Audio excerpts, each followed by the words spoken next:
You said, man, you know what it took to get this album out? Can you get that towel? Get that towel in between so I can wipe that strenuous sweat off me. Oh, let me. There's a sacrifice. A struggle sweat. That struggle, though. So That you cheekage. You got to tell your Oh, story. I gotta stay in He-Man mode the whole time. What just happened? Oh. Man, y'all don't know Cos, man. Y'all don't know Cos. Okay. Well, that's what this is about. It's all about the discovery. Oh yeah, You know, this is a fully immersive experience. Now that's better. Look at Ruben, please. Okay. Stand by. All right, man. Stand by, stand by, stand by, stand by. And let's do it. Start us off, man. Name, rank, Okay. purpose in this band. I'm DJ Cozmos, one half of King Cos, and part of the Hue. I'm the DJ and the producer. I do a little bit of both, and I switch out in between according to the task at hand. So, Good. Before we go much further, we're picking up a little. Is on those something glasses. going on? Yeah. With that Give it a window? little Do we light. need to close that window because the cold air is blowing in on it? I don't know. Is that I don't what's know. causing it? Maybe. Do I need to just take the glasses off? Can you handle it without the glasses? Yeah. Let's do it without the glasses. Yeah. Let's Only take them because off. right in the middle of what you're saying, they're just coming, the Yeah. steam is coming around in and out. Yeah. Make sure it's Take straight. it off. Make sure it's straight. Yeah, you don't look weird or nothing like that. Yeah. so Yeah. Let's you're take it good. off. All right, Ruben, Yeah. let's continue, please. Yeah. Let's All see. right. All right. Cool. So let's. You know, what does it take to be the architect of this sound? What goes into it? You know, it takes vision. You know, it takes the ability to be able to see things in its finished form, its final phase, before you actually do the actual work. You have to be able to envision. You have to see it from beginning to the end, and it has to be complete before you start. It has to be. Foresight. Yeah, you got to be able to foresee it. You know, that's a major part of the process.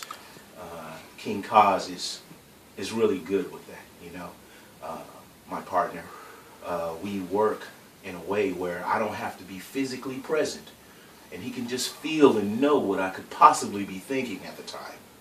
And you know, he'll call me and be like, "Cos, listen to this," and I'll be like, "Man, I was just thinking about that. We need to sit down and really collaborate on it and really build." Because it's about building at the end of the day. And you have to be able to see the architectural design before it's finished. So the track and the video for Slick is out now. Talk about that. How did You that know, come together? It came together perfectly. You know, the colors, the attire, the music, the arrangement, the Black Noahs, that's another entity of the production team who plays a vital role in synergying the style all together.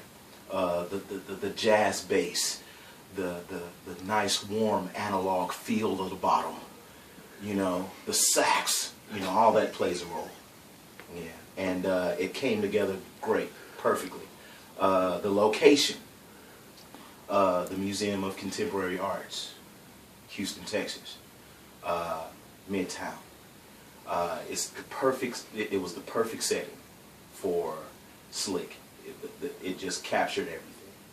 And Nathaniel, the artist, he understands things from a musical approach. So it all wove together perfect.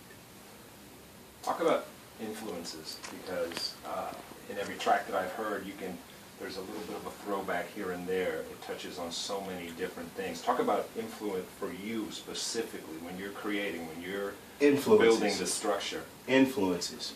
One of my biggest influences, because my parents were record collectors, one of my biggest influences always has been Stevie Wonder.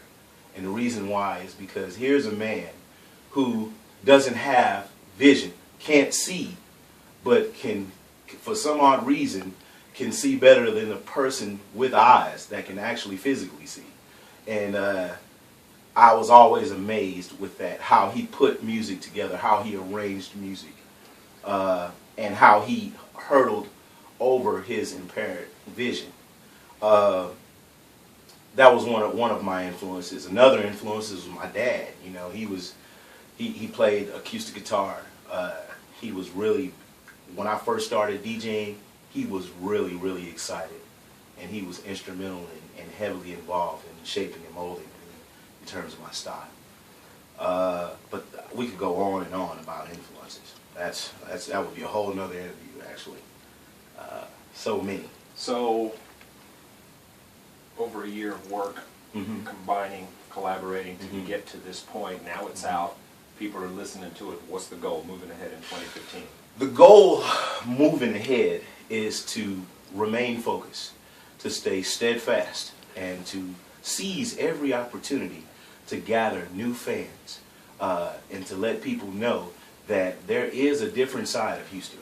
There is a culture in Houston that exists, that it's you know, it's one of those things that we have to bring to the forefront.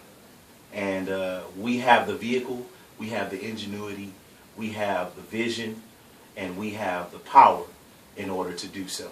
And all of those pieces are in place. And so that is definitely the plan, you know, to get people to see and know and be aware of what's going on here in Houston, Texas. One thing. Keep looking at Ruben. Answer this question. One of the things you talked about when Ruben asked you what you do, you said whatever the task calls for. So hit on, because you're a collaboration of groups and ideas. So hit on the point of no egos involved in this project. People ready to do whatever they need to do, or whatever the group needs them to do, regardless of what they've done. Just hit on no egos involved, how important that is for collaboration. May I add one more aspect to the whole entire movement? First of all, you know, we're a family, okay, and we operate like a traditional family would. And that, and being said with that, no egos involved. Everybody is treated with equality. Everybody is seen equal. Everybody contributes, and there's no separatism going on. There's no favoritism going on. We all get along, you know. So, and when we do disagree, we're mature enough to sit down and have a session, a hearing, you know, and come to a final conclusion without our egos getting involved, you know. And this is how it's supposed to be. And we always make sure that our egos or whatever's going on outside of the movement doesn't taint or get involved in the music itself, in its creation. You know, sometimes if we're not in the proper mind state or in the proper place mentally, we won't even create, you know, until we can clear out, and purge out. You know, we'll fast. We won't eat. We'll just juice. You know, no physical, no solid foods. You know, we'll really go into hibernation. Really redirect things, just to make sure that the music comes out the right way. A lot of sacrifice in what you hear. A lot of late nights, early mornings. You know, it's not always sweet. You know, it's sometimes it's bitter, but it is the combination of bitter and sweet that makes things great.